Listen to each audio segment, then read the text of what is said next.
Hey guys, so it has actually been one heck of a day.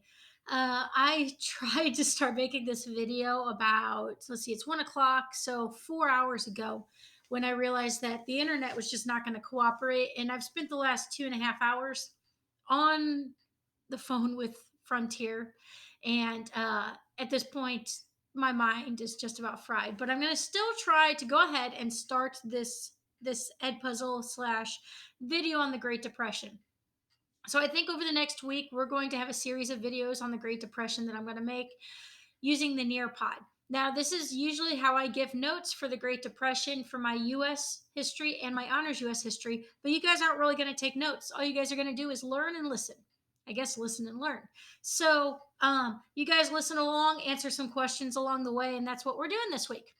The Great Depression actually is like one of my favorite chapters to teach. I don't know why it's my favorite. Mainly, I think it's because it involves so many different things, the best and the worst. And you might think to yourself, Miss Stinia, how can the Great Depression have the best? Well, I mean, we get the Wizard of Oz and Snow White, and we get Laurel and Hardy and a bunch of other great comedians. And so we look at the entertainment side of things, and we look at some good stuff happening, but there is a lot of bad stuff as well. So let's learn about the Great Depression. So the Great Depression is going to start after the crash. And here, what you're seeing, the Great Depression is right here. I'm going to circle this lady. Is a picture by a photographer by the name of Lange, and she went around and took these iconic images of the Great Depression, really our historic focal point and our historic knowledge. This actually is probably the most iconic image of the Great Depression. So let's go ahead and click over here. The election of 1928, we have Alfred Smith and Herbert Hoover. And of course, we know Herbert Hoover wins because you've heard of him and you probably haven't ever heard of Alfred Smith. Smith was a Catholic, and as you guys know, Catholics are not well thought of in the United States yet. So in 1928, Herbert Hoover, known for his work with the Food Administration during World War I, wins in a landslide. Everybody loves Herbert Hoover. But by the end of his administration, by 1932, everyone hates Herbert Hoover. He's probably one of the worst presidents in history. But everybody was so looking forward to his presidency because he was going to be great. He was linked to that. Everybody is a winner in the 1920s, the Roaring Twenties. So here's Herbert Hoover in all his nice little slick back photo there. And he says, I have no fears for the future of our country. It is bright with hope. So, yeah, in the 1920s, the economy was going strong and it was great. The more and more we get through this pandemic and this COVID 19, every single day I tell my husband, man, I wish I was in class right now.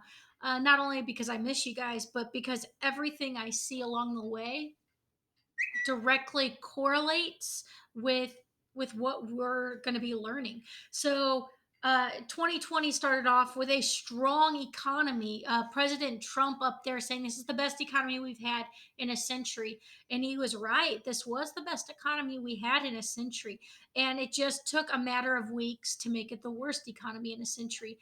And here we have Herbert Hoover standing there saying, "I have no fears about the future of this country. It is bright with hope."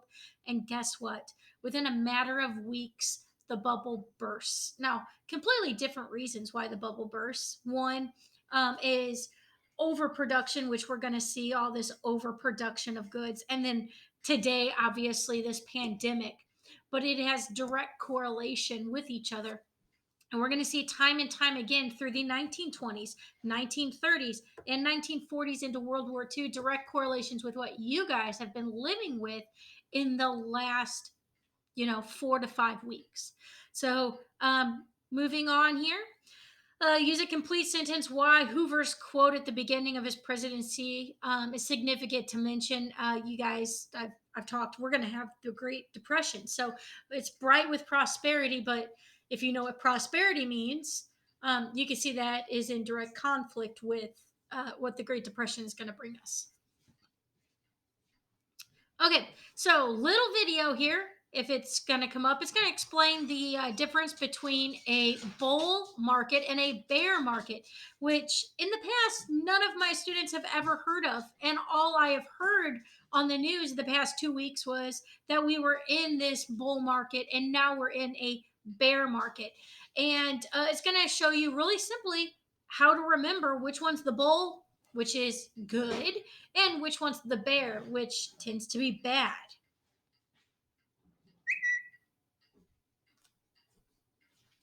Gonna load it up here. I have a new little microphone, so I'm hoping my stuff is better. What is a bull market? Log on to Google Finance and go to 1999. That looks like a bull market to me. Bull market is when the market tends to move upward. Prices are rising. People are making money. It's a bull market, a powerful market, a profitable market, an upward trending market. That's a bull market. Opposite of a bear market. Prices are going down in the bear market, up in the bull market. Got it? Hey, don't forget to subscribe to my channel. Thank you for watching. Okay, so literally a bull market, what I think of is a bull starts out low. Okay, it starts out low when it charges, and then at the end it goes up. Okay, so the market is going on an upward scale. A bear market, think about a bear attacking someone, rah, right? Okay, so that bear is going to start up high and then go down. So as of February 1st, 2020, we were in a bull market. Prices were going up. The real estate and private businesses and small businesses and large corporations in the United States as of 6 weeks ago were in a bull market. It was going up. But as soon as the economy started to shut down and started we having these these stay-at-home orders by each of the governors, and then the president of the United States coming out and saying that we had to stay home to flatten the curve of COVID, we see the bear market, which means that all of a sudden this lockdown, this bear comes down, and we are seeing the closure of lots and lots of small businesses.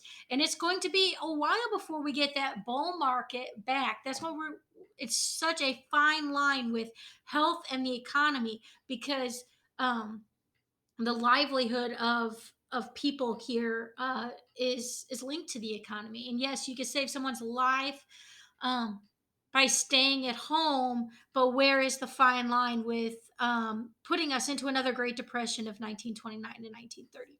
So let's move on here.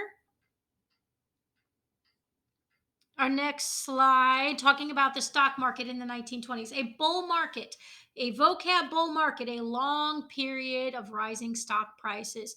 10% of households during 1920s owned stock. Okay, but they were buying on something called margin, and that's really, really dangerous. Let's see if the next. Okay, so yeah, buying stock here. So a buyer wants to purchase stock. You can buy a number of stock with only a 10% down payment, and the stockbroker is going to put up the other 90%. So let me kind of explain what that is that, say I open my own tiki torch business. Okay, I'm going to be making tiki torches, and you think, wow, Mrs. Danielle is going to make a lot of money selling tiki torches. I want to get in and buy some stock in her company. But say each of my stock is $10 and you want to buy $100 worth, but you don't have $100. You only have $10. So what you do is you go to a stockbroker who's going to front you the other $90. Going to front you the other $90. Let me grab a sheet here. I wasn't prepared to do this, so I'm just going to write on the back of your attendance. Okay, so you only have $10 to invest, and you need 90 more. Okay, so you are going to pay the 10, and the stockbroker is going to pay the other 90. Why would the stockbroker do that? Because it is a bull market, meaning that you borrow that money, you give your $100, and all of a sudden, in a month, 2 month, 3 month time, that stock that you bought for $10 might be worth $20. You sell, you pay the $90 back to the stockbroker plus interest. Remember that we have to have interest in there. And then you made a lot of money, and everybody was win win. And all we saw was stocks going up, up, up, up, up. We didn't realize that they were going to crash. One of the reasons was is that Mrs. Daniil's tiki torch business isn't a great business to invest in. I know nothing about tiki torches. I'm an awful business person, so you shouldn't invest in my company. Yet I'm getting thousands and thousands and thousands of dollars of people investing in a company that is not worth money. And it just kept going up and up and up. It's not a good thing. Um, Another reason, I think this is going to talk about overproduction. Maybe my internet's not fixed. Hopefully it's fixed. Come on, slide number 9. I was trying to make 10-minute videos, and since I don't have a counter, this how long actually this would be another little close this out.